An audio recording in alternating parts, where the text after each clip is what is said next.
Bismillahirrahmanirrahim. Assalamualaikum warahmatullahi wabarakatuh. Waalaikumsalam warahmatullahi wabarakatuh. Alhamdulillahirabbil alamin. Wassalatu wassalamu ala asyrofil anbiya'i wal mursalin nabiyina Muhammadin wa ala alihi wa ashabihi ajma'in. Asyhadu an la ilaha illallah wahdahu la syarikalah wa asyhadu anna nabiyyana Muhammadan abduhu wa rasuluh. Allahumma shalli ala Muhammad wa ala alihi wa sahbihi wa sallam. Qala tabaraka wa ta'ala fi kitabil karim, a'udzu billahi minasy syaithanir rajim. Bismillahirrahmanirrahim. Ya ayyuhalladzina amanu taqullaha haqqa tuqatih wa la tamutunna illa wa antum muslimun. Amma ba'du. Ayah bunda yang dirahmati Allah Subhanahu wa taala, puji dan syukur kita haturkan kepada Allah Subhanahu wa taala yang telah memberikan berbagai macam kenikmatan karunia kepada kita, sehingga dengan izinnya alhamdulillah kita bisa mengikuti acara JKK yang ke-6 ini. Selanjutnya salawat dan salam senantiasa tercurahkan kepada Nabi kita, Nabi Agung Muhammad sallallahu alaihi wasallam, kepada para sahabat, kepada para keluarga beliau, kepada para pengikutnya hingga akhir zaman kelak. Sebelum kita melanjutkan acara tahsin tahsin surah Al-Fatihah, terlebih dahulu Anda perkenalkan diri saya sendiri. Saya Supriyadi Tagih, salah satu pengajar di Sekolah Adab Insan Mulia. Insya Allah hari ini saya akan memandu atau menjadi moderator acara tahsin surah Al-Fatihah bersama Ustadz Subita. Berikutnya insya Allah Anda bacakan profil beliau. Beliau bernama Ustadz Subita ya. Beliau lahir di Indramayu, Jawa Barat, kelahiran 1983. Beliau mulai belajar dari surau ke surau ya, di musola. Pada usia kelas 3 SD, beliau sudah alhamdulillah dengan izin Allah, beliau sudah akrab dengan Al-Quran. Beliau pertama kali belajar Al-Quran bersama Ustadz Humaydi bin Hasan di kampung halaman, yaitu di Indramayu, Jawa Barat, tepatnya di desa Ranca Jawat, dengan metode saat itu metode kempek ya. Metode kempek saja. Dan selesai alhamdulillah dengan izin Allah sampai kelas 5 SD. Lalu beliau juga saat kelas 2 SMP beliau alhamdulillah diwisuda dengan sanad qiraah Imam Hasim, riwayat Imam Hafiz. Setelah lulus dari MTS Ashifa di Desa Bondan, Kecamatan Kertas Maya, Indramayu, beliau melanjutkan pendidikan di MAPK di Ponpes Darussalam Ciamis. Dan setelah itu beliau melanjutkan pendidikan di Ma'had Alam Sunnah di Bogor. Dan setelah itu beliau merantau ke Jakarta, menjadi salah satu pengajar, menjadi salah satu guru di SDIT Kuningan di Jakarta Selatan. Di waktu yang sama juga beliau dengan izin Allah Subhanahu wa taala alhamdulillah menyelesaikan S1 dan Talaqi Al-Qur'an bil Ghaib. Talaqi Al-Qur'an bil Ghaib, hafal dari, maksudnya Talaqi Al-Qur'an bil Ghaib, hafalan gitu, dari Imam Tetap Masjid Al-Mughni. Beliau alumni pesantren Kudus dan selesai 30 juz. Dan pada tahun 2011 beliau melanjutkan S2 di PTIQ ya, di PTIQ di Jakarta Selatan. Dan beliau ikut talaki juga di Halaqah di Pamulang, diasuh langsung oleh Ustadz Tahsin Sako ya. Talaki Al-Quran dengan Ustadz Tahsin Sako Muhammad sampai surat Yunus ya, dari surat Al-Fatihah sampai surat Yunus. Dan juga beliau lanjutkan talaki Al-Quran dan juga ilmu tajwid kepada Syekh Raden Soekarno, pemegang sanad Qiraah Asyrah, dan dapat menyelesaikan dan mengambil sanad riwayat Hafiz ya, dari Thariq Syatibiyah, sanad Matan Jazari juga dan juga Tufatul Afal. Demikian, Masya Allah, latar belakang dari pemateri kita Ustadz Subita. Insya Allah pada kesempatan kali ini kita akan mendengarkan langsung lebih khusus kepada materi surat Al-Fatihah di sana. Di sana nanti kita akan mempelajari kesalahan-kesalahan yang ada, yang kebanyakan orang salah saat membaca Al-Fatihah. Terus juga insya Allah akan beliau langsung pandu juga tahsin surat Al-Fatihah. Dan di akhir insya Allah, bagi yang berkesempatan atau bagi yang ingin langsung bertalaki dengan beliau, kita buka beberapa orang yang bisa langsung talaki ke Ustaz Subita. Melanjutkan ke acara berikutnya insya Allah akan langsung dipandu langsung oleh Ustaz Subita, yaitu pemaparan materi. Dan materi bisa dilihat di grup peserta JKK, sudah di-share ya, bisa bapak-bapak dan ibu-ibu menyimak di situ. Kepada Ustaz Subita, waktu dan kesempatan kami persilakan. Terima kasih. Bismillah. Assalamualaikum warahmatullahi wabarakatuh. Waalaikumsalam warahmatullahi wabarakatuh. Alhamdulillah, nahmaduhu wa nasta'inuhu wa nastaghfiruh wa na'udzu billahi min shururi anfusina wa sayyiati a'malina. Man yahdihillahu fala mudilla lahu wa man yudlil fala hadiya lahu.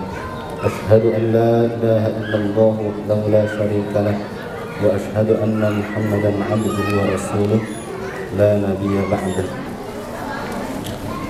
Allahumma shalli wa sallim ala Muhammad ibn Abdillah wa ala alihi wa ashabihi wa mawalah wa la hawla wa la quwwata illa billah. Allahumma faqihna fid din wa 'allimna ta'wilah. Amma ba'du. Ikhwa fillah rahimakumullah. Sebelum masuk ke materi, saya ucapkan banyak terima kasih kepada para panitia yang telah memberikan kepercayaan kepada saya. Bapak, Ibu, semuanya yang hadir di sini, mudah-mudahan langkah kaki kita sesuai dengan niat kita. Allah kumpulkan kita di tempat yang diberkahi oleh Allah Subhanahu wa Ta'ala. Dalam sebuah hadis dikatakan, majtama'a qaumun fi baitin min buyutillahi yatluna kitaballahi wa yatadarasuna fihi illa nazalat alaihimus sakinah wa ghasyiyatuhumur rahmah wa hafathumul malaikah wa dzakarallahu fi man 'indah. Kurang lebih hadisnya seperti itu. Mudah-mudahan langkah kita dari rumah sesuai dengan niatnya. Ada seorang sahabat. Kedengaran sampai semana? Dengaran ya, jelas? Alhamdulillah. Ada seorang sahabat. Jadi dulu Madinah itu selain tempat sholat juga ditempati oleh orang-orang yang disebut ahlus suffah, orang yang tidak cinta dengan dunia. Jadi tinggalnya hanya di emperan masjid, tidur, sholat gitu. Ada seorang sahabat ini kalau Rasulullah datang selalu cium tangan, selalu ngejar Rasulullah cium tangan. Selalu begitu. Suatu ketika sahabat ini bertanya pada Rasulullah, ya Rasulullah, kapan kiamat? Ada nggak yang di sini tanya kapan kiamat? Karena kan syarat masuk surga harus kiamat dulu atau meninggal dulu ya. Jadi kalau yang pengen masuk surga ya siap-siap ya. Pengen masuk surga semua, Bu? Ya, itu syaratnya apa? Meninggal dulu. Syarat pertama itu. Syarat pertama, walaupun ya kita harus bawa bekal gitu. Ya, bawa bekal kita insya Allah udah sholat, ngaji segala macam, itu bekal kita insya Allah. Kemudian Rasulullah kan bilang apa? Nanya kiamat, orang kamu ibadah aja begitu doang.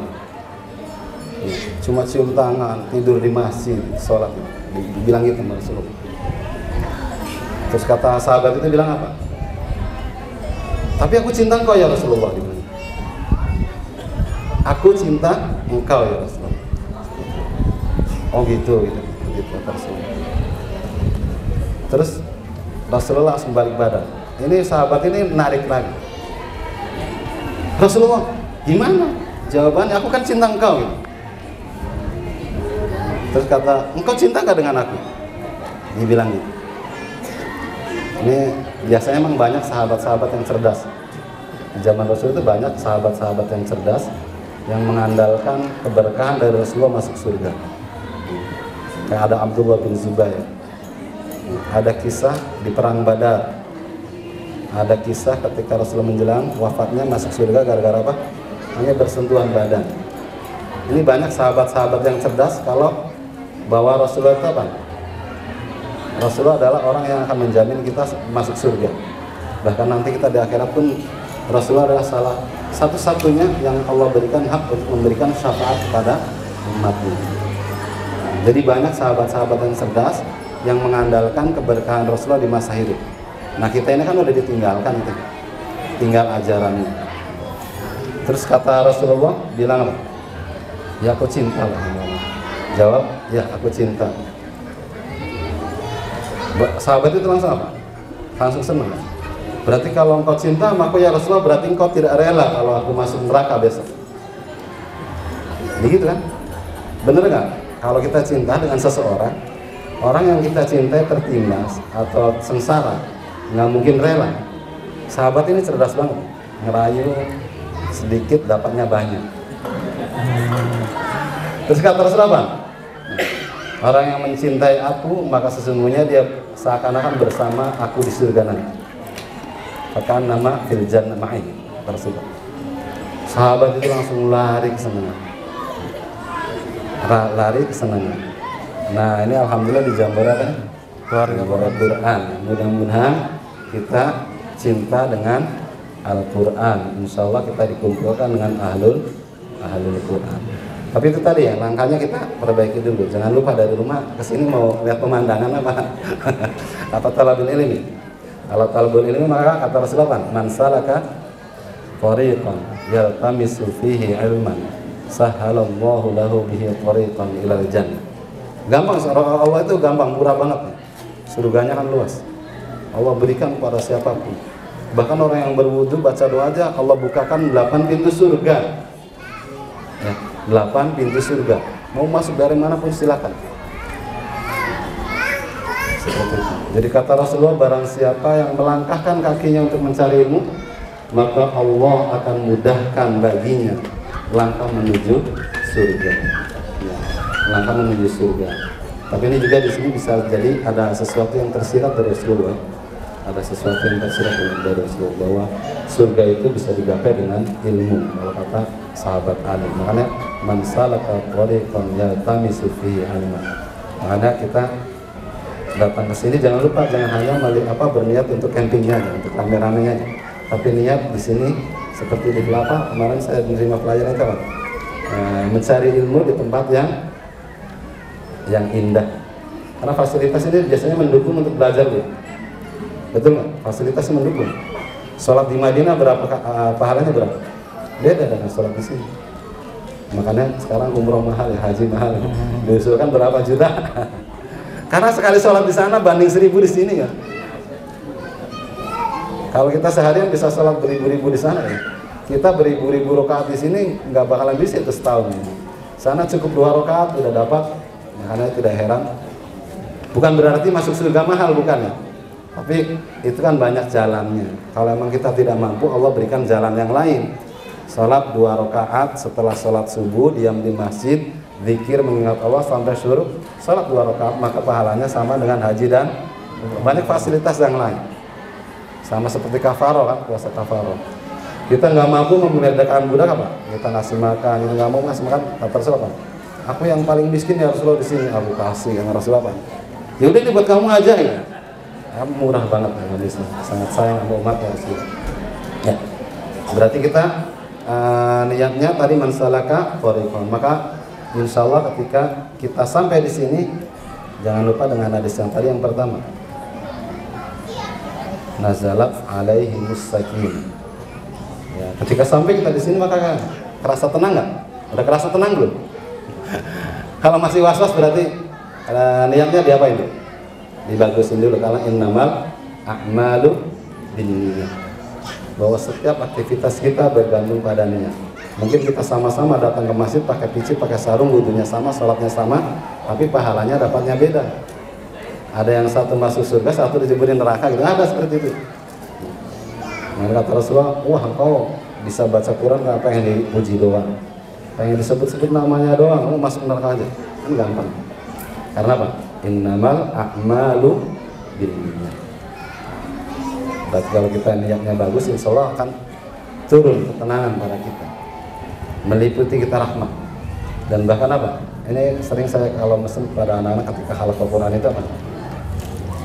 Kalau kita lagi belajar Quran itu banyak-banyak doa, kamu cita-citanya apa? Pengen jadi apa? Kenapa? Hafat sumbul malaikat, malaikat melindungi kita, berdoa.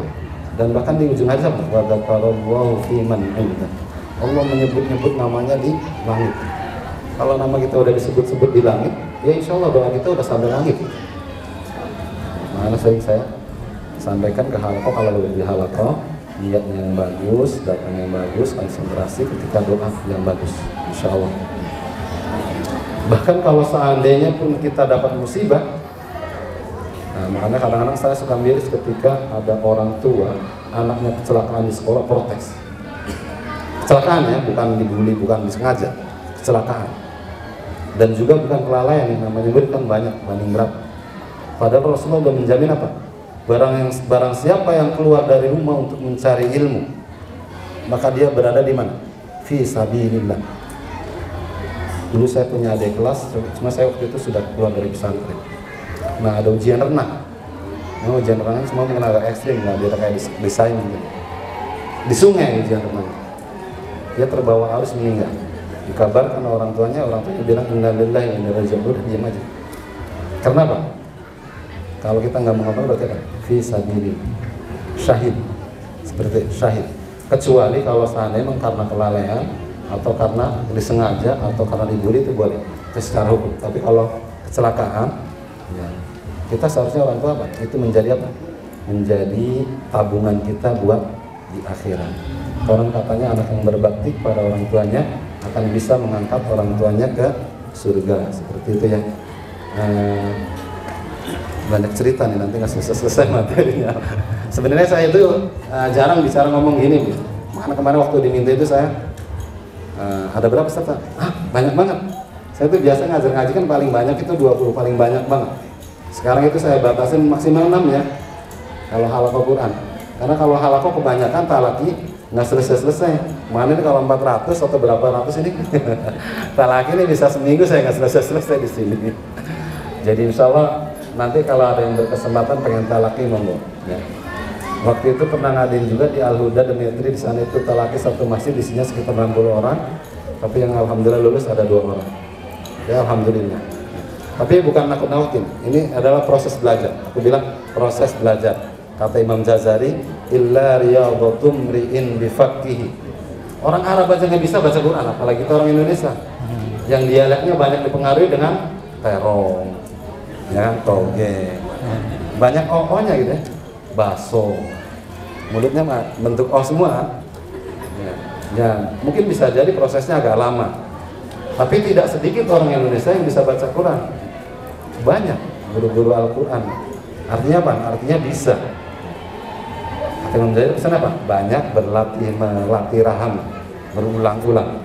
Insya Allah kan Allah mudahkan. Tadinya saya mau bikin ini kegiatan gerak-gerak badan, tapi kayaknya alhamdulillah konsentrasinya. Insya Allah. Tadi kayaknya materi kelamaan, takut kurang gerak, mau bikin materi gerak-gerak. Tinggal saya insya Allah. Baik, seperti itu ya. Kemudian berikutnya berkaitan dengan surat Al-Fatihah. Konsentrasi. Al-Fatihah. Pertanyaannya gini, pertanyaannya. Ketika mendengar surat Al-Fatihah, apa yang terlintas dalam pikiran Bapak Ibu? Nah, kita cek Pak, mau nggak dicek? Satu-satu 5 orang aja Pak. Enggak, dideketin aja Pak.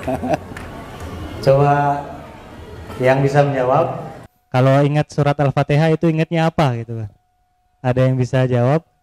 atau ingatnya apa saat yang terlintas saat mendengar ucap ataupun surat Al-Fatihah? Apa yang kira-kira pas begitu saya nyebut surat Al-Fatihah, jujur ya, langsung yang terlintas misalnya apa kita langsung ya. Salat, Ustaz. Insyaallah.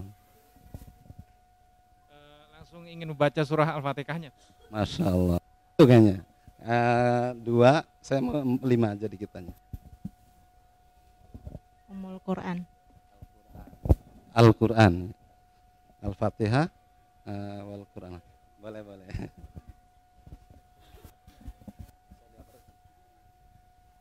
Salatat.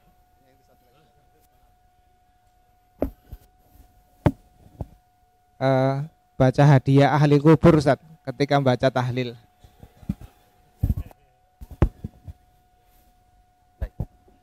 Alhamdulillah kebaikan ya.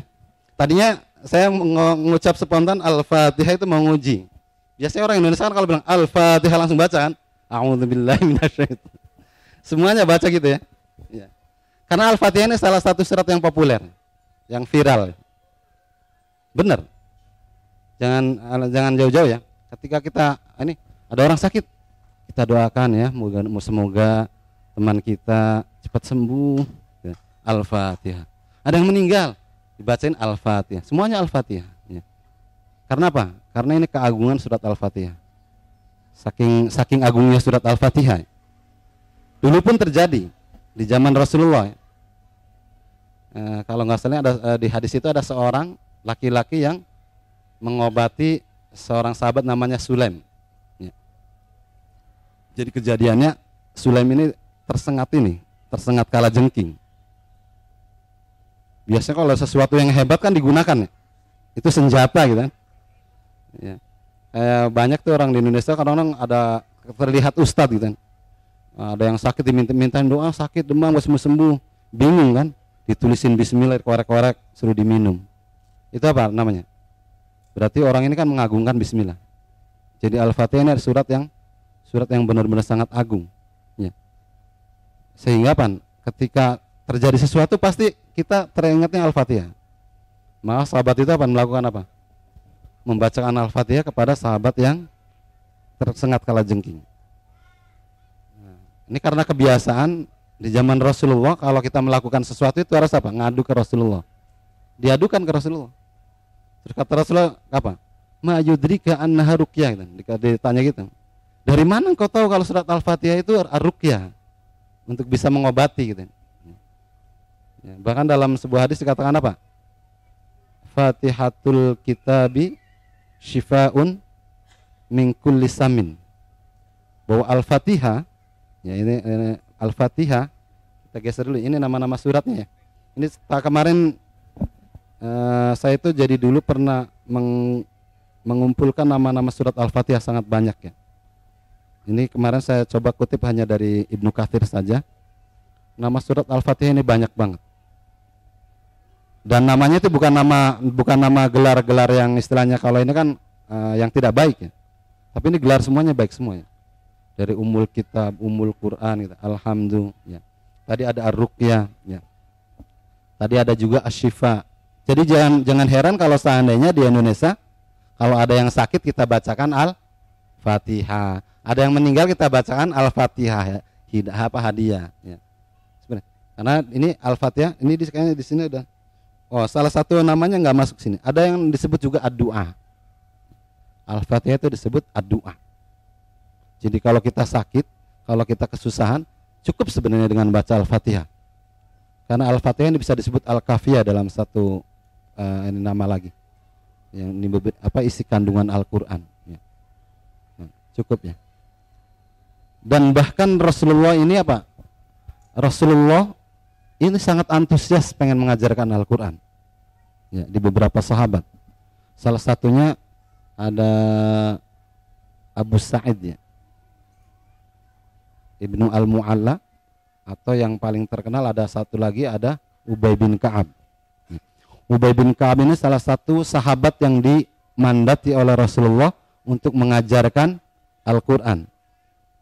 Kata Rasulullah, barang siapa yang pengen belajar Quran silakan ke Ubay bin Ka'ab. Jadi Bapak Ibu, orang Arab itu jangan dikira bisa baca Quran enggak. Kalau bukan maksudnya tanpa belajar gitu ya, karena udah bisa bahasa Arab. Harus belajar juga. Karena pas begitu Al-Quran itu turun, itu disertai dengan namanya ilmu tajwid. Sehingga Rasulullah pun ditalaki oleh malaikat Jibril, ya. Dan biar nggak lupa setiap Ramadan Rasulullah membacanya 3 kali di hadapan malaikat Jibril. Agar apa?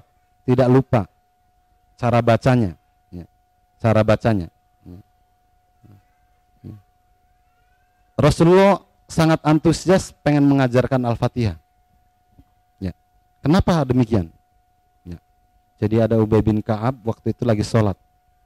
Atau kejadian juga sama di Abu Sa'id. Siapa tadi namanya itu? Abu Sa'id siapa? Oh, Ibnu Mu'ala.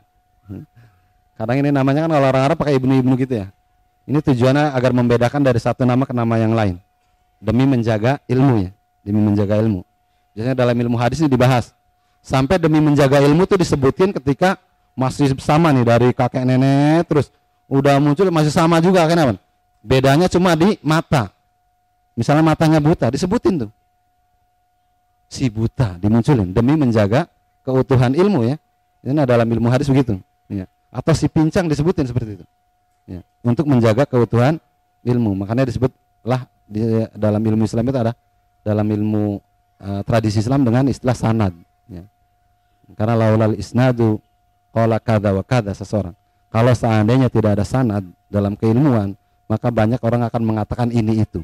Maka makin banyak lah nanti hadis palsu gitu ya. Makin banyak yang orang nggak bisa baca Quran disebut bisa baca Quran dengan dalih ini itu. Makanya dipertahankanlah ilmu tentang persanadan itu ya. Ada sanad Al-Quran, ada sanad Al-Fatihah, ada sanad hadis. Hadis itu ada sanadnya semua ya. Dari situ tuh belajar tentang bagaimana orang Islam menjaga keilmuan. Tidak bisa kurang. Makanya disebut dengan istilah ilmu warisan. Ilmu warisan itu nggak boleh dikurangin, nggak boleh ditambahin. Ya. Seperti itu. Ubay bin Ka'ab pada waktu itu sedang sholat, kemudian dipanggil oleh Rasulullah SAW, tapi tidak menjawab. Ya. Kemudian Rasulullah menegurnya. Nah, Ubay, kenapa kamu dipanggil tidak menjawab? Saya lagi sholat ya Rasulullah. Bukankah sudah ada wahyu dari Allah? Kalau Allah dan Rasulnya memanggil segera datang. Nah, kata Rasulullah kemudian Ubay bin Ka'ab diam aja. Jadi ketika lagi sholat dipanggil oleh Rasulullah langsung membatalkan sholatnya ya, langsung menghadapnya. Beda halnya ketika dipanggil siapa? Orang tua kita. Kalau sholatnya sholat sunnah kita batalkan, tapi kalau sholatnya sholat wajib kita tinggalkan panggilan orang tua karena Allah lebih kita utamakan. Tapi ketika sunnah wajib ke orang tua dulu. Ya seperti itu. Akhirnya kemudian Rasulullah bilang gini, saya pengen mengajarkan engkau sebelum engkau keluar dari masjid. Ubay bin Ka'ab pun mau keluar masjid dilama-lamain tuh. Agar apa? Agar segera diajarkan, tapi enggak ada. Akhirnya Ubay langsung ngomong, ya Rasulullah katanya tadi mau ngajarin sesuatu apa ya? Gitu. Terus kata Rasulullah, kalau kamu sholat, kamu dibuka dengan apa?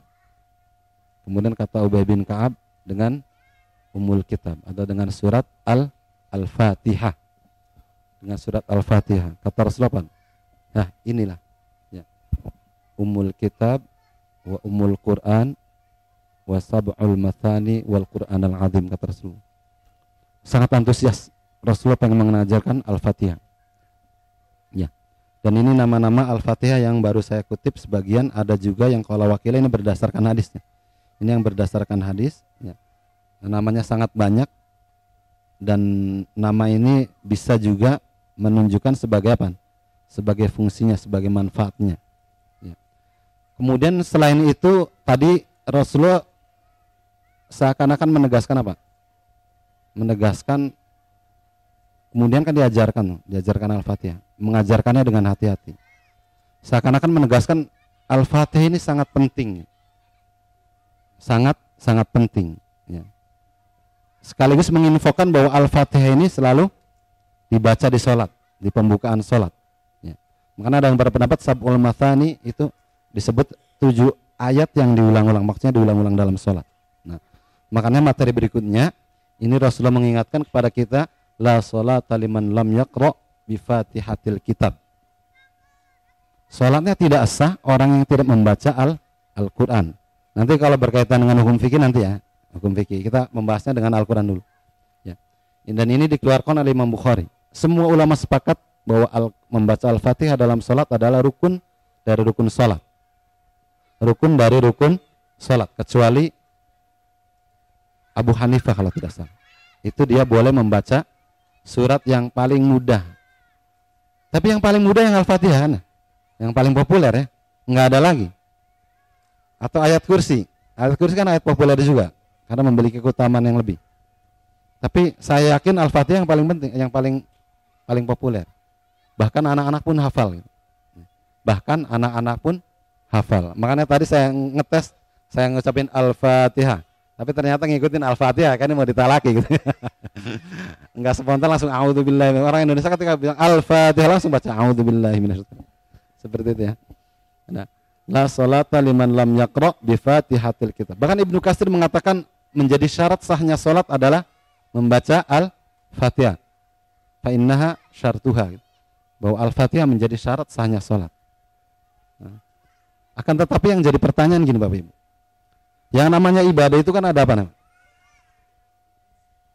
Ada syariat ya. Makanya dalam beberapa kajian itu dikatakan ibadah itu bisa sah kalau satu muttabi' bir Rasul, mengikuti Rasulullah. Karena ibadah itu ada aturannya, ada syarat rukun. Kalau nggak ada syarat rukun bukan ibadah. Makanya dulu sempat di pesantren itu ada guru fikih suka ngeritik-ngeritik upacara bendera. Upacara bendera kan ritualnya hampir sama ya. Ini ibadah bukan ya?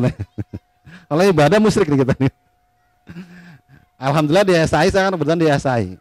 Ini muhadharahnya beda-beda. Tergantung siapa yang jadi PJ muhadharah, pasti gayanya beda gitu. Tapi kalau kita nanti datang ke SDN, sekolah-sekolah tertentu, pasti itu kayak ibadah. Harus ini, harus ini, harus ini. Dan harus sama persis. Kalau nggak begitu, pasti banyak yang protes. Nah itu ibadah tuh seperti itu. Kalau beda dikit, ada yang protes pasti. Coba aja Bapak Ibu sholat duhur 3 rakaat biar lebih cepat. Atau karena lagi kuat sholat duhur 5 rakaat. Pasti ditimpukin dari belakang. Disengaja gitu ya. Pas begitu selesai ditanya, Sad, nah, di belakang misalnya subhanallah, subhanallah. Jalan aja terus gitu kan. Pas begitu, Sad, tadi 5 rakaat saya sengaja karena saya lagi sehat. Langsung itu ditimpukin, saya yakin. Dan besoknya nggak disebut ustaz lagi. Sebut murtadin. Karena itu apa? Menantang Allah, nantangin Allah. Jadi ibadah itu sesuatu yang ada syarat dan rukunnya. Makanya istilahnya kalau pengen sah ibadahnya satu syaratnya apa? Muttabi' bir Rasul. Mengikuti apa yang telah dicontohkan oleh Rasulullah. Dan salah satunya membaca Al-Quran ini ibadah bukan? Ibadah. Berarti kalau sholat duhur nggak boleh 5 rakaat, baca Quran pun misalnya yang panjangnya 2 rakaat nggak boleh 3 rakaat gitu. Nah, rakaatnya harokat kalau baca Al-Quran. Ada kan istilah panjang pendek gitu ya. Nah, ya. Jadi kalau kita bacanya, berarti kira-kira ibadahnya sah nggak? Ini yang jadi permasalahan. Nah, tapi insya Allah itu apa? Allah Maha Pengampun, Allah Maha Pemurah, Allah Maha Kaya. Urusan masuk surga itu urusan Allah. Ya. Di hadis diceritakan ada seorang fajiroh masuk surga gara-gara ngasih minum seekor anjing. Tapi juga Allah sangat adil. Ada orang masuk neraka gara-gara nyekap kucing. Artinya kita apa? Perlu waspada dan hati-hati dalam menjalankan. Tidak, Allah itu Maha Pengampun, Maha Sayang, Maha Murah, Maha Kaya. Ya. Kita nggak boleh sembrono, harus waspada dan hati-hati. Ya. Seperti itu ya. Nah, la sholata liman lam yaqra bi Fatihatil Kitab. Karena membaca Al-Quran adalah ibadah, maka harus mengikuti syarat dan rukun yang pernah dicontohkan oleh Rasulullah Sallallahu Alaihi Wasallam. Muttabi' bir Rasul, mengikuti apa yang diajarkan oleh Rasulullah Sallallahu Alaihi Wasallam. Dan Al-Quran ini Rasulullah sendiri yang mentalakikan kepada para sahabatnya, kepada 4 sahabat Khulafaur Rasyidin, Ubay bin Ka'ab, Zaid bin Sabit, nah, sampai terus. Dan sahabat yang lain pun mempelajari dari turun temurun. Dan bahkan mempertahankannya sampai apa? Kalau kita baca sejarah bagaimana Al-Quran itu dibukukan, bagaimana Al-Quran itu kemudian berkembang pada zaman berikutnya ada titik. Jadi dulu Al-Quran itu ditulis kayak tulisan orang yang nggak bisa nulis, cuma panjang pendek gitu-gitu aja. Tapi itu karena udah teori menulis, kebaca oleh orang dahulu, tapi nggak kebaca oleh orang berikutnya ternyata. Jadi nggak ada titik, nggak ada fathah. Kalau kita itu ya, terus berkembang sampai nanti bunuh-bunuhan gara-gara mempertahankan Al-Quran. Kenapa? Karena Al-Quran berkaitan dengan keyakinan. Rukun iman yang keberapa? Rukun iman keberapa nih? Rukun iman ke? Ngitung dulu. Kayaknya perlu latihan konsentrasi nih. Kalau anak-anak itu misalnya sholat itu rukun Islam keberapa? Tengok semuanya, pada mikir, nebak-nebak. Dari nebaknya dari mana? Dari belakang kan? 4, 3. Jadinya ketemu. Ya. Jadi rukun iman yang yang ketiga. Antum mina billahi wa malaikatihi wa kutubihi. Rasul yang berikutnya, Rasul yang berikutnya. Sehingga tidak heran kalau membaca Al-Quran disebut sebagai ibadah. Dan ini memang satu-satunya umat yang diberikan kemudahan oleh Allah membaca Al-Qurannya ibadah. Dan bahkan ibadahnya bukan sembarangan ibadah ya. Pahalanya sangat berlimpah. Kata Rasulullah, barang siapa yang membaca satu huruf harfan min kitabillahi, maka Allah akan berikan berapa? 10. Satu huruf. Bismillahirrahmanirrahim. Berapa huruf kira-kira? Banyak banget. Kalau kita hitung, wah lumayan banyak. Tapi seperti biasa orang pembisnis apa? Modal gede, resikonya besar. Ya kan? Jadi kalau pengen apa? Dapat pahala banyak ya. Ya harus modalnya banyak, berarti harus usahanya banyak. Resikonya banyak. Kalau salah, ya seperti dia. Baik, la salata liman lam yaqra bi Fatihatil Kitab, menjadi syarat sahnya salat kata Imam Ibnu Katsir, kata para fuqaha. Dan ini pun makanya Rasulullah sangat ambisi, sangat semangat sekali pengen mengajarkan surat Al-Fatihah, karena nanti Al-Fatihah akan digabungkan dalam dua buah rukun iman dan rukun Islam. Ya. Rukun iman dan rukun Al-Fatihah. Sebentar lagi, biar motivasinya dapat. Ya, seperti itu ya. Dua rukun yang digabungkan jadi satu, yaitu rukun iman dan rukun Islam. Sehingga tidak heran kalau Rasulullah mengatakan awwalu ma yuhasabu bihil 'abdu yaumil qiyamah as-shalah. Fa idza salahatis salatu salaha al-'amalu kullu. Nah, ini rukun Islam. Kata Rasulullah, pertama kali yang akan dihisab di hari akhir adalah salatnya. Kalau salatnya bagus, maka amalan ibadah yang lain akan bagus. Tapi kalau salatnya tidak bagus, maka amalan ibadah yang lain. Jadi pas begitu, kalau logikanya gini, pas begitu dihisab, dibuka bukunya, tiba-tiba pertama kan bab salat. Salatnya ternyata merah semua. Udah sama Allah ditutup lagi. Nggak perlu dihitung lagi di situ. Ya. Kemudian materi berikutnya. Ini juga sebagai gambaran kepada kita bahwa ini ada seorang sahabat yang sholat di masjid, kemudian menghadap ke Rasulullah. Ceritanya gitu ya, diceritain pendek aja ya. Pas begitu menghadap Rasulullah, kata Rasulullah, irji' sholli fa innaka lam tusalli, kata Rasulullah. Padahal udah sholat nih sahabatnya, sholat dulu di masjid. Terus menghadap ke Rasulullah, ngucapin salam. Kata Rasulullah, sholat dulu, kamu belum sholat. Terus dia sholat lagi, balik lagi, digitukan lagi, balik lagi, digitukan lagi. Kemudian kata sahabat, teman, ajarin aku ya Rasulullah bagaimana sholat yang benar itu. Ya, terus Rasulullah mengajarkan tentang tata cara bagaimana itu sholat. Artinya di sini juga Rasulullah memesankan kepada kita bahwa ibadah itu harus sesuai dengan syarat rukunnya. Harus ngikutin Rasulullah, muttabi' bi Rasul. Mengikuti apa yang telah dicontohkan oleh Rasulullah, syarat rukunnya pas, ya. Terus yang kedua niat. Ya, jadi kalau kita caranya bagus, niatnya bagus, insya Allah masalah urusan pahala adalah urusan Allah. Tapi kita syariat kita tunaikan dulu. Setelah syariat kita tunaikan, baru kita mengatur yang namanya niat, keikhlasannya. Seperti itu ya. Maka di sholat pun seperti itu, di membaca Al-Quran pun seperti itu. Makanya saya sering pesan kepada orang tua siswa atau pada halakoh, ketika Ramadan jangan mengejar berapa kali khatam, tapi seberapa banyak kamu membaca Al-Quran. Bukan berapa kali khatam, seberapa lama kamu membaca Al-Quran. Kalau hanya berapa kali khatam, 1 jam dia baca 2 juz, besoknya lagi 1 jam 3 juz, ngebut. Akhirnya apa?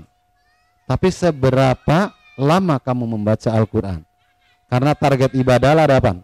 Target ibadah adalah yang benar, bukan yang salah. Kalau kita mengerjakan soal 10 soal, kita kerjakan 9 soal salah, 1 soal benar, yang dihitung berapa? Sama guru kita 1, yang ada kemudian suruh remedial. Cuma nanti pas begitu di akhirat nggak ada istilah remedial. Karena tadi udah pintunya udah tertutup. Ibadah itu adanya di dunia, ya. Dunia ini sebagai ladang akhirat, mazru'atul akhirat. Jadi kita sekali lagi motivasinya, seberapa lama kamu membaca Al-Quran, ya. Bukan berarti dilama-lamin juga, Bu, ya. Ya, tapi apa maksudnya? Membaca Al-Quran itu tidak boleh terburu-buru, mengikuti apa yang telah dicontohkan oleh Rasulullah Sallallahu Alaihi Wasallam. Kalau kata Rasulullah, ada seorang sahabat mengadu, ya Rasulullah, seberapa ini saya boleh menghatamkan Al-Quran? Kata Rasulullah, sebulan sekali. Ya. Saya masih mampu. Ya udah, 2 minggu sekali. Saya masih mampu. Cukup seminggu sekali. Kalau lebih dari itu, kamu tidak akan pernah dipahami Al-Qurannya. Jadi seminggu sekali baca khatam Al-Quran, atau sekitar 10 hari. Ya, khatam itu. Artinya di sini pesannya bukan suruh menghatamkan, tapi apa? Kata Rasulullah, baca Al-Quran sesuai dengan perintahnya. Fastaqim kama umirta. Kamu berlakulah istiqomah, melakukan dengan istiqomah sesuai dengan perintah. Ya, warattilil Qur'ana tartila. Ya. Kemudian apakah Al-Fatihah kita sudah sesuai atau tidak? Kewajiban kita adalah thalabul ilmi minal mahdi ilal lahdi. Selagi kita masih mencari, kayak sekarang kita datang ke sini untuk belajar, maka kita masih dimaklum. Makanya kewajiban kita itu apa? Thalabul ilmi minal mahdi ilal lahdi. Kewajiban kita adalah mencari ilmu, bukan menjadi ahli atau bisa. Tapi bukan juga beralasan menggugurkan kewajiban, ya. Karena kita kewajibannya mencari ilmu, kenapa? Datang di masjid, ngikut tahsin, ngantuk gitu. Enggak gitu, semangatnya harus ada gitu, ya. Datang lagi enggak konsentrasi, tapi harus sesuai niat, bahwa niat kita adalah mencari ilmu. Untuk bisa dan tidak bisa itu hal lain, ya. Makanya kata, kalau seandainya Al-Fatihah kita belum bagus, bacaan saya misalnya belum sesuai, ya. Ini pesan dari Imam Jazari, orang yang membaca Al-Quran tanpa tajwid itu hukumnya berdosa. Tadi ya, bisnis itu resikonya, kalau modalnya gede untungnya besar, tapi resikonya tinggi.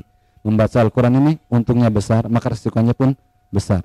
Artinya untuk menggugurkan tadi, salah satu caranya untuk menggugurkan dari resiko yang tinggi, kita penuhi dengan thalabul ilmi. Selagi kita masih mencari ilmu, maka Allah akan maafkan kesalahan-kesalahan kita. Karena kita masih belajar, masih dikoreksi. Udah berusaha gitu. Alhamdulillah, satu salah lagi dikoreksi lagi, besok belajar lagi, kan artinya apa? Artinya masih dalam proses. Ya. Nah, kemudian kalau seandainya membaca Al-Quran itu harus seperti itu, harus sesuai dengan apa yang dicontohkan Rasulullah, bagaimana caranya kita menyelesaikannya? Kata Imam Jazari, walaisa bainahu wa baina tarkihi ila riyadatum mri'in bifaqhihi. Tidak ada orang yang ahli dalam membaca Al-Quran. Tidak ada bedanya orang yang jago membaca Al-Quran dan jago tajwid. Yang membedakan adalah seberapa banyak dia berlatih. Jadi kalau orang jago teori saja nggak berlatih, maka dia tidak akan bisa ketika disuruh membaca. Maka salah satu caranya adalah apa? Kalau kata dalam kitab Nihayatul Qaulil Mufid, caranya adalah berlatih. Yang namanya berlatih harus ada pelatihnya, ya. Dan pelatih itu harus bisa mengarahkan, bukan menjiplak dari buku teori kemudian praktek sendiri atau dari YouTube. Karena kalau dari YouTube bukan pelatih namanya, itu namanya mencontek. Untuk Al-Quran tidak bisa otodidak, karena Rasulullah sendiri mengatakan apa? Bitalaqi wal musyafaha. Al-Quran itu harus didapatkan dari mulut ke mulut dan dengan bertemu langsung, ya, seperti itu. Baik, karena waktunya sangat sedikit, tadi udah dibisik-bisikan, ini beberapa kesalahan yang sering terjadi. Saya merangkumnya dalam 4 kesalahan yang sering terjadi. 1, tidak menyempurnakan makhraj. Kalau kita membaca Al-Quran makhrajnya tidak sempurna, maka bisa jadi itu salahnya lahan jali. Bisa jadi nanti artinya jauh. Ya. Kita membaca alhamdu dengan alhamdu. Artinya jauh banget. Ya. Bismillahirrahmanirrahim dengan bismillahirrahmanirrahim. Ha diganti ha. Makanya disebut lahan jali. Sehingga apa? Kata Imam Jazari dihukumi berdosa. Bahkan Rasulullah mengatakan apa? Sama Nabi sallallahu alaihi wasallam qari al-Qur'ani bi ghairi tajwidin fasiqan. Orang yang membaca Al-Qur'an tanpa tajwid, Rasulullah menyebutnya dengan orang fasik. Ya masa kita baca Quran terus kita disebut orang fasik, kan gak enak kan? Maka salah satu strateginya adalah harus belajar. Makanya tidak heran kalau kata sahabat Ali bin Abi Thalib, man aradal akhirah fa alaihi bil ilmi. Kalau pengen kita ke akhirat yang bagus, maka gunakanlah dengan ilmu. Amal tanpa ilmu bagaikan pohon yang tidak berbuah. Jadi ada orang banyak sholat, sering ngaji segala macam, tapi tidak ada isinya, kan sayang gitu ya. Ini sayang. Makanya kita penuhi kewajiban kita talabul ilmi, terus ya kita belajar terus ya. Ya, yang pertama itu kesalahan di makhraj. Karena kita orang Indonesia tadi banyak pengaruh-pengaruh dengan bahasa kita, sehingga pembentukan makhraj itu mungkin bisa lebih susah dari mungkin. Tapi ternyata enggak juga ya. Orang Indonesia katanya lidahnya paling mudah dibentuk. Makanya banyak tuh yang bisa bahasa Arab, bisa bahasa Inggris gitu. Ya. Saya pernah waktu itu ketemu dengan orang yang lagi jaga di toko di Madinah. Kemudian saya dikenalkan, saya guru Al-Quran, itu langsung bangga banget. Seneng banget. Dia bilang, aku tuh nggak bisa baca Quran. Padahal orang Arab. Kemarin belum lama itu ada anak Libya laki mengadu, "Iya Ustaz, itu ada seorang habib bahasa Arabnya keren. Kalau khutbah bagus, kalau baca Quran berantakan, kenapa Ustaz ya?" Aku bilang ilmu itu tidak dapat diwarisi dari seorang ayah yang berilmu. Ilmu itu harus dipelajari. Betul nggak? Iman itu tidak dapat diwarisi dari seorang ayah yang beriman. Tapi harus siapa? Harus dipupuk dari kecil. Jadi anak kita kalau pengen jadi orang beriman, ya kita pupuk dari kecil kan. Diajarin sholat, diajak masjid, ya, diseru ini, seru itu. Dengan penuh kasih sayang seperti mana yang dicontohkan oleh Rasulullah sallallahu alaihi wasallam. Seperti itu. Kemudian bagian yang kedua, kalau tadi makhrajnya nggak pas. Karena di Al-Qur'an itu apa? Banyak huruf-huruf yang mirip-miripnya. Kayak orang Indonesia, orang Jakarta terutama nih, menyebut Jabodetabek ada H besar, H kecil gitu. Jangan sampai nanti Sodamasin disebut juga itu ya, ada sin kecil, sin besar gitu. Ya. Karena apa? Itu tadi ada huruf-huruf yang mirip-mirip yang mungkin tidak ada di kita. Ada sod sama sin ketika kasroh sama. Ada qaf sama kaf ketika kasroh sama. Betul nggak? Ketika kita mengucapin Maliki Yaumiddin bisa jadi suaranya beda. Ketika kita mengucapkan walam yakul lahu kufuwan ahad bisa jadi suaranya sama dengan qul huwallah. Padahal itu huruf kaf gitu. Artinya apa? Ini perlu berlatih banyak. Ya. Sehingga apa? Allah menjanjikan pahalanya banyak. Satu huruf 10 kebaikan. Ya. 10, satu huruf 10. Kan banyak banget. Nah, kemudian hilang salah satu sifatnya. Ketika kita membaca salah satu sifatnya bisa jadi lahannya lahan khafi. Bisa juga lahannya lahan jali. Contoh misalnya di huruf shad hilang salah satu sifat tebalnya bisa jadi huruf sin. Tapi kalau artinya masih berdekat itu masih bagus. Tapi kalau udah artinya jauh, sifatnya itu. Seharusnya mantul, ini jadi nggak mantul. Ini salah satu sifatnya. Jadi nanti membaca Al-Quran ini berbeda dengan belajar bahasa Arab. Kalau belajar bahasa Arab kan ini belajar apa? Kita ngucapin sama paham artinya udah gitu. Kita ngucapin orang Arab juga paham. Tapi pas begitu Al-Quran yang dibaca, padahal itu berbahasa Arab, satu sifatnya salah pun dikoreksi, disalahkan. Karena apa? Itu tadi ibadah harus memenuhi syarat dan rukunnya. Kalau tidak sesuai dengan syarat rukunnya maka ibadahnya tidak sah. Ibadahnya tidak sah. Bahkan bisa jadi apa? Nah ini satu lagi. Kenapa ini sangat ketat banget ini begini? Ini sifat Allah, Bu. Ini sifat Allah, Pak. Seperti itu. Ini kenapa? Nanti ketika menghadap Allah, kenapa orang yang bisa membaca Al-Quran itu mulia di hadapan Allah? Kenapa? Membawa salah satu sifat Allah, yaitu Al-Quran, kalamullah. Nah, kenapa harus hati-hati? Ini sifat Allah. Masuk dalam kategori apa? Akidah gitu. Kategori keyakinan. Makanya harus hati-hati banget ketika membaca Al-Quran. Ya. Kemudian bagian yang ketiga kesalahannya tidak sempurna membaca harokat. Kita itu ada a, i, u, e, o. Arab itu adanya fathah, kasroh, dhamma. Kita terpengaruh. Makanya banyak tuh di situ ketika talaki yang dikoreksi gitu. Ya. Dan ketika kita mengucapkan a, i, u, e, o, tidak pernah ada mulut kita dikoreksi. Ya, tidak pernah mulut kita dikoreksi. Tapi ketika membaca Al-Quran mulut kita harus dikoreksi. Ya. Dalam sarah Nuniyah dikatakan orang yang membaca dhamma tidak sempurna, mulutnya tidak maju, maka dhammanya tidak sempurna. Jadi harus benar-benar gitu. Ketika fathah, kenapa namanya fathah? Mulutnya harus buka. Kasrah mulut harus mimpi. Dhamma harus bibirnya harus maju. Ngumpul. Dhamma itu kan dhamma ngumpul. Harus seperti itu. Itu saking apa?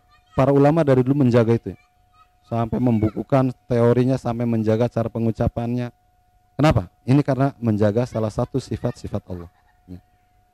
Kemudian terakhir, ini sering kesalahan-kesalahan adalah hukum bacaan yang kurang atau berlebihan. Terbawa lagu biasanya, karena kebanyakan nonton tanpa talaki. Ya. Dilagu-laguin. Ya. Dulu ada guru saya itu kalau baca Al-Fatihah terus konsisten, kalau di akhir itu 3 semua. Kalau 2 semua. Ini baca Alhamdulillahi Rabbil Alamin. Enak deh akhirnya. Biasa kalau ngelakukan di akhir. Pas tiba-tiba Ar-Rahmanir-Rahim. Dipendekin ini lagi stres imamnya. Kata guru saya bilang gitu. Karena baca Al-Quran ini kan ada ukuran-ukurannya, ada yang mengatur ya. Ini saya enak derek gitu kalau baca Al-Quran. Pas begitu iyyaka na'budu wa iyyaka na'budu wa iyyaka kok bacanya gitu ya? Ntar dikirain idgham biguna. Ya tahsid kok dibaca idgham biguna. Kayak kemarin tuh ada ngeser membaca surat Sawiyah itu selama Sawiyah gitu. Ada seorang qori. Akhirnya ya tahsid seharusnya dihentak malah di kayak idgham biguna. Nanti jadi kayak salah kaprah gitu ya. Ini sering kesalahan di situ, berlebihan atau kurang. Baca alhamdulillah lidahnya Allah. Di Al-Qur'an ini diperhatikan banget. Sampai sifat kecil pun. Ini 4 kesalahan yang sering terjadi di kita. Ada a, i, u, e, o, kita fathah, kasroh, dhamma. Fathah, kasroh, dhamma. Tidak ada o. Kita baca pas begitu apa? Walau milih bibirnya maju gitu, membentuk o. Padahal di situ lagi fathah. Seharusnya mulutnya buka. Baik, ini pesanannya suruh segera talaki Al-Fatihah katanya. Karena udah mau zuhur katanya. Jadi ini salah satu kalau kita mendapati kesalahan-kesalahan seperti yang tadi saya ceritakan, maka salah satu caranya ada apa? Kita jadikan membaca Al-Quran itu ibadah. Ibadah itu harus memenuhi syarat dan rukunnya. Berarti kita harus hati-hati kalau pengen ibadahnya sah. Yang kedua banyak berlatih. Yang ketiga harus ada pelatihnya. Harus ada pelatihnya. Jangan menghafalkan Al-Quran dari YouTube. Makanya ada fatwa dari Saudi, haram hukumnya orang yang mengikuti dari imam. Kan dulu direkamnya. Direkam di masjid-masjid itu direkam murotal. Itu nggak boleh. Kenapa? Karena bisa jadi di situ ada kesalahan ketika lagi jadi imam. Dan dia ketika salah udah jadi apa dia? Udah jadi robot, nggak bisa ngoreksi. Karena udah direkam. Mana berarti apa? Tidak boleh kita bertalaki Al-Quran dari YouTube. Kalau hanya untuk menirukan, mungkin untuk latihan segala macam boleh. Tapi tetap harus ada gurunya. Nah, ini saya copy dari YouTube. Ini saya biasanya kalau googling, ini kan dengan bahasa Arab. Ini orang Arab mengalami kesalahan di sini, banyak ya. Baca Al-Fatihah kesalahan banyak. Kalau yang saya share itu kesalahan yang sering saya dapati di mana tadi? Di sini nih. Yang di share yang surat Al-Fatihah, ya. Oh sebelah sini. Ini sering kesalahan yang sering terjadi di Indonesia yang saya dapati ketika talaki Al-Fatihah. Yang pertama ketika membaca a'u, tidak menyempurnakan suara a langsung buru-buru ke ain sehingga terdengar kayak orang memanggil apa? Au gitu. Ya, au. A'udzubil enggak jelas antara huruf a dan ain. Karena enggak sempurna membaca fathah dan dhammanya. Seharusnya a sempurna, u sempurna. A'udzu, a'u, bacakan au buru-buru gitu ya. Kemudian dia ngucapin huruf shin.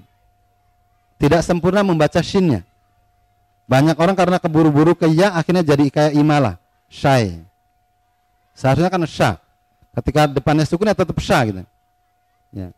Yang ketiga kesering kesalahan membaca huruf sya itu memajukan apa? Bibir kita sya. Kalau fathah diam di fathah. Ketika bibir kita maju maka akan jadi salah, Pak. Makronnya pindah. Dari tengah lidah ke ujung lidah dibenturin suaranya ke gigi. Jadinya sya, berisik. Seharusnya lembut. Sya. Sya gitu ya.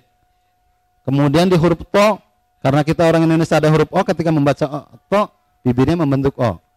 Syaitu gitu. Seharusnya enggak. Syaitonirrajim. Sama huruf ro juga ya.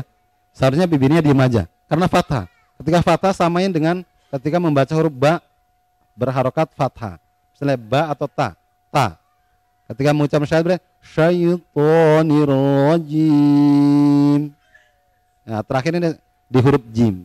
Orang Indonesia kita tidak pernah dikoreksi ketika mengucapkan huruf J atau Z. Jadi ketika ngomong nirrajim, ada suara berisik itu, becek bahasanya. Mana? Nirrajim, becek gitu. Padahal ini sifat nggak boleh keluar anginnya sedikit pun. Ya, masuk apa sifatnya? Asyiddah. Ajid qatun bakat. Jadi nirrajim. Gitu ya. Jadi kalau talaki itu biasanya kalau apalagi yang orang dewasa kan koreksinya karena kita udah lama udah belajar ya udah bisa gitu. Nah, cuma tadi bisanya tapi ya, sebatas bisa mungkin bisa jadi belum ada juga kesalahan-kesalahan. Kalau yang ada kesalahannya biasanya ngoreksinya agak lama kalau udah terbentuk ya. Tapi kalau sudah bagus ya alhamdulillah biasanya langsung cepat. Tapi ada juga yang pas begitu oh harus gitu Ustaz ya. Langsung bisa. Karena itu lidah orang Indonesia itu lentur katanya. Ya. Jadi pas begitu a'udzu billahi minasyaitonir rajim. Gitu ya. To jangan membentuk o. Biasa aja. Syaitonir rajim. Kemudian di bismillah ini sering terjadi kesalahan di huruf ro seperti tadi yang kayak tadi nirojim. Selalu mulut kita membentuk o. Kalau membentuk o nanti nggak dapat tebalnya. Karena huruf ro ini ada huruf namanya istilah tebal tipis. Tafkhim tarkik gitu ya. Bismillahirrahmanirrahim. Bibirnya diam aja, yang gerak lidah aja karena makronya di lidah, tidak di bibir. Kalau bibirnya ikut bergerak berarti dia ikutan ya. Bismillahirrahmanirrahim ya. Atau hirroh aja kan. Suaranya beda kayak apa? Hirroh kayak ada w-nya gitu. Nah, biar diam aja. Bismillahirrahmanirrahim. Ini saya nggak mentalak ya, mencontohkan aja. Kalau talaknya agak lama. Ya. Lanjut, sering kesalahan terjadi di Indonesia di al. Kenapa sering terjadi salah? Sebenarnya bukan hanya orang Indonesia, di orang Arab pun. Oh ya, satu lagi yang di a'udzu itu, orang kalau buru-buru ke ain bisa jadi bacanya au atau hamzanya jadi tebel. Makanya ini diingatkan oleh Imam Jazari dalam syairnya. Ya. Wahdir ada apa? Hamzah alhamdu a'udzu. Ya. Suruh hati-hati membaca hamzah a'udzu dan alhamdu. Nah, ya, kadang hamzahnya suka dibaca tebal. Kayak baca banyak orang imam ketika ngucapin Allah Akbar tebelan. Allah gitu. Karena terbawa dengan huruf berikutnya. Ini makanya kenapa kita harus banyak berlatih karena apa? Huruf kalau kita udah jadi kalimat akan terpengaruh oleh kanan kirinya ya. Kanan kirinya. Misalnya contoh, kita ngucapin lam kalau lam sukun doang gampang. Al, bisa. Al. Pas begitu baca alhamdu susah. Kenapa? Karena huruf berikutnya huruf jauh di sini. Ha. Sehingga kita ngucapin apa? Alhamdulillah. Selalu bunyi Allah, lamnya nggak mantul gitu. Padahal bukan huruf qala. Dan yang paling susah dikoreksi itu di al-alamin itu. Rabbil alamin, Rabbil alamin. Lidahnya kayak gitu, mantul ya. Nah, kita kalau kurang hati-hati nggak ada yang koreksi, itu nggak nyadar. Koreksi lagi. Ada yang salah di mana? Nggak ada, Ustaz. Itu Rabbil alamin, lam jangan mantul. Udah nggak mantul. Coba konsentrasi. Kalau nggak percaya, mantul nggak? Mantul. Saya sebelahnya. Kata dia nggak mantul. Karena apa? Udah kebiasaan ya. Rabbil alamin. Alhamdulillahi Rabbil alamin. Jangan lupa rohnya nggak boleh maju ya. Rabbil alamin. Ya. Kemudian di Ar-Rahmanir Rahim berarti ini tebal ya. Dan hamzanya jangan lupa jangan terbawa tebal jadi ar. Langsung. Ar-Rahmanir Rahim. Mulutnya diam aja. Bisa mulut kita bergerak ketika dhamma dan waw. Ketika dhamma dan waw. Contoh. Alhamdulillahi Rabbil alamin. Gitu. Kalau fathah diam aja. Ar-Rahmanir Rahim. Nah. Kemudian sering kesalahan lagi berikutnya di yau. Kita kurang kuat di membaca yau, jadinya kayaknya kayak kalau apa ya, kurang apa bahasanya lembek gitu ya. Ya, bahasanya lembek. Ada yang malah dilaguin jadi lama. Maliki yaumid, kayak gitu ya. Nggak boleh. Langsung Maliki maju ya. Yaumiddin. Nah, ini pentingnya talak itu di mulutnya dikoreksi ya. Bukan hanya suara, bukan hanya makhraj, semuanya dikoreksi. Harus sama persis dengan gurunya. Ya. Ada dulu itu saya talaki satu teman, satu angkatan. Nah, saya selesai, kemudian dia selesai, tapi sama gurunya bilang, ulang lagi ya dari Al-Fatihah. Begitu kan. Kan udah dari depan ya, talaki kan lama ya. Kan satu Al-Quran itu 30 juz. Satu juz itu 20 halaman. Sekali ketemu kalau bacanya udah bagus sama guru itu, karena yang ngantri banyak, paling setengah juz paling maksimal. Ya, ada yang 2 halaman, kadang-kadang satu ayat doang suruh pulang. Mau tuh dulu ulang. Satu huruf salah, kamu mojok dulu sana ya. Ulang-ulang tuh huruf itu 20 kali. Kalau udah 20 kali kesini lagi. Pas begitu ini masih salah, balik lagi. Baru satu huruf belum selesai pulang. Kan lama banget prosesnya. Pas begitu udah sampai Anas, suruh balik lagi Al-Fatihah kan nyesek gitu. Nah, berarti apa? Berarti ini perlu apa? Perhatian, perlu konsentrasi, perlu apa? Ya sungguh-sungguh yang benar ya. Kalau dalam bahasa ta'lim itu hirsun, wajtihadun. Bukan hanya sungguh-sungguh doang, tapi hirsun. Rakus dibilang. Jadi kita tuh kalau pengen berhasil dalam mencari ilmu harus rakus. Selesai ini harus ini seperti itu. Harus rakus. Tapi kita jangan di makanan doang kita rakusnya. Jadi rakus di ilmu itu sangat dibutuhkan, sangat semangat ya, sungguh-sungguh. Maka akan dapat ilmu itu kata dalam kitab Ta'lim Muta'alim ya, seperti itu. Ya, selain waktunya lama gitu, sungguh-sungguh dan rakus ini diperlukan. Karena kalau sungguh-sungguhnya tidak ada nggak akan dapat ya. Ya. Baik, jadi pas begitu ya, luruskan mengucapkan ya-nya, jangan buru-buru ke wawu. Kalau buru-buru ke wawu jadinya apa? Nanti ada namanya ikhtilas dalam membaca Al-Quran. Atau wawunya kurang sempurna. Wawunya nggak maju, yau itu nggak maju. Tapi kalau udah biasa maju, saya kalau suruh nggak maju itu susah. Banyak tuh kalau membaca nggak maju ya, kan? Yaumiddin. Terus banyak orang membaca middin juga suka ada middin, gitu. Ada suara angin. Nggak boleh ada angin di sini ya. Nah, baik. Berikutnya koreksi selanjutnya. Kita ke bawah ya. Tunggu dulu. Cara mengebawahkannya ini. Ini Malik Yaumiddin. Ada middin. Terus di iya karena tadi yang saya sindir di sini. Jadi nanti dalam membaca Al-Quran ini para ulama akhirnya berijtihad, ini makanya disebut sebagai teori kholaf ya, teori modern. Sebenarnya bukan teori modern. Jadi dari dulu membaca tasydid itu seperti itu. Ketika yang bertasydid dibaca lama cuma 2 tempat, di mana? Di guna. Selain guna nggak ada yang dibaca lama-lama. Maksudnya iya dari mana itu? Nggak ada itu. Seperti itu. Nah kemudian ada di beberapa tasydid itu harus dikencengin, disungguh-sungguhin. Makanya di teori barunya disebut istilah dengan naber. Dia itu di ya tasydid dan waw tasydid. Ketika membaca kayak harus dihentak itu. Iyyaka na'budu wa iyyaka nasta'in. Nah, seperti itu. Terus terkadang ditain. Ini banyak orang membaca karena buru-buru, karena berikutnya hurufnya jauh dari ujung lidah ke tengah tenggorokan, akhirnya apa? Terdengar tasydid ya. Ta'in. Sana ta'in. Sana gitu ya. Ta'in. Kemudian berikutnya karena berakhiran nun, ini orang karena panjang di akhir buru-buru nutup mulutnya. Nasta'in. Jadinya bunyinya apa? Tercampur dengan suara mim. Namanya jangan buru-buru nutupnya. Ini biasa saya sering mendapati ketika talaki buru-buru nutup karena habis baca mungkin buru-buru napas atau mau jilat bibirnya biar nggak kering gitu.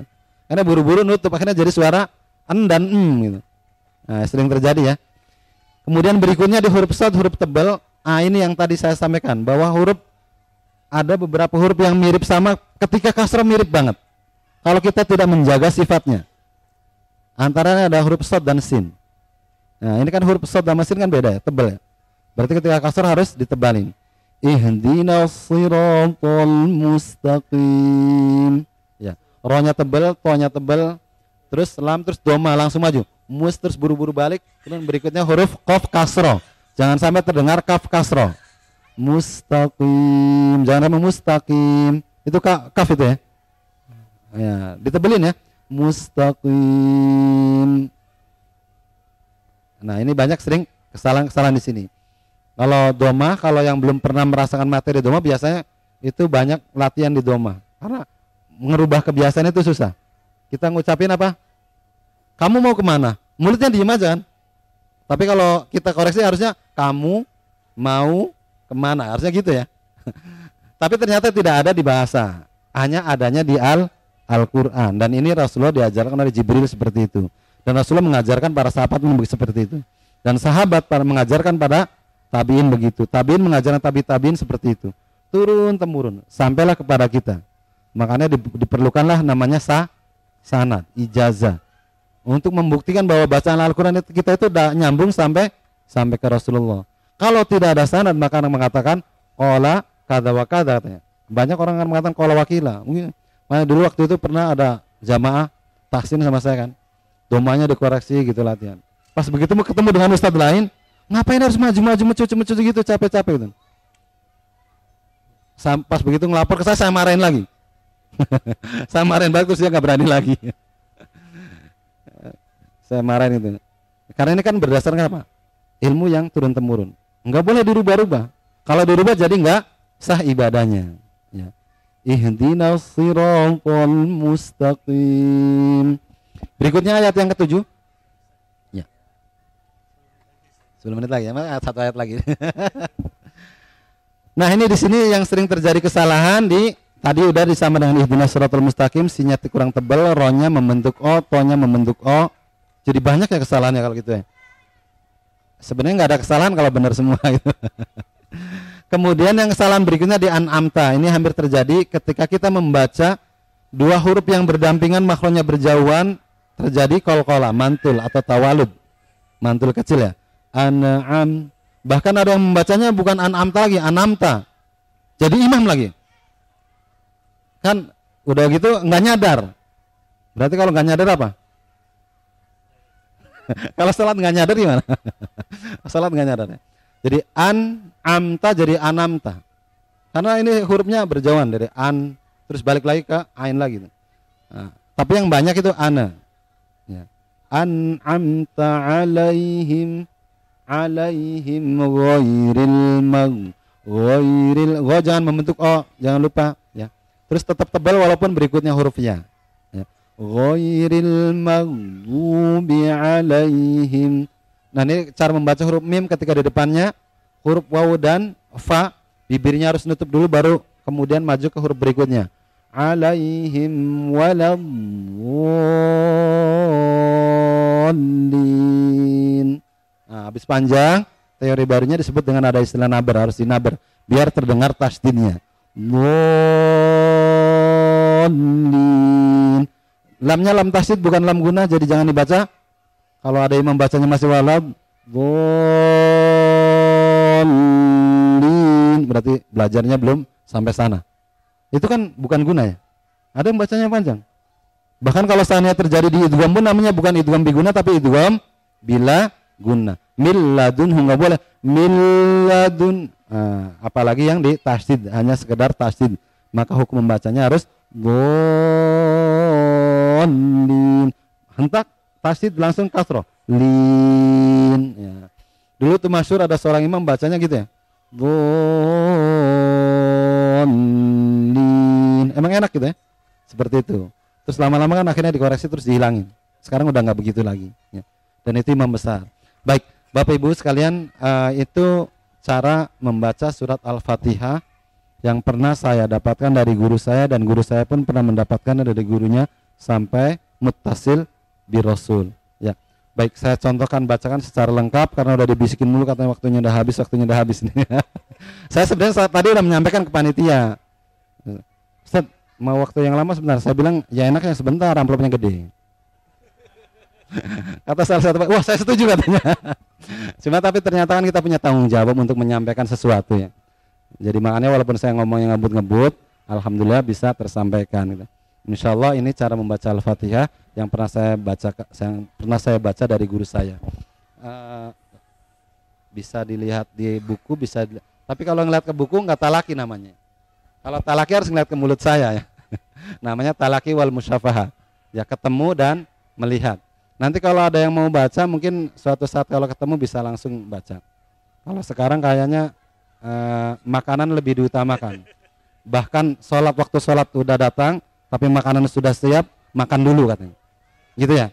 Jadi habis ini langsung makan ya. Ya, tapi sekarang jangan, saya masih ada di sini. Baik, saya bacakan dulu Al-Fatihahnya, setelah itu kita tutup dengan doa kafaratul majelis bersama dan dilanjutkan dengan rahmat-rahmatnya. Baik. A'udzu billahi minasyaitonir rajim. Oke, yang turun sini ya. Oh ya. Enggak kedengaran ya? Sini ya. A'udzu billahi minasyaitonir rajim. Bismillahirrahmanirrahim. Alhamdulillahi rabbil alamin. Ar-Rahmanir-Rahim. Maliki yaumiddin. Iyyaka na'budu wa iyyaka nasta'in. Ihdinas siratal mustaqim. Siratal ladzina an'amta 'alaihim ghairil maghdubi 'alaihim waladdallin.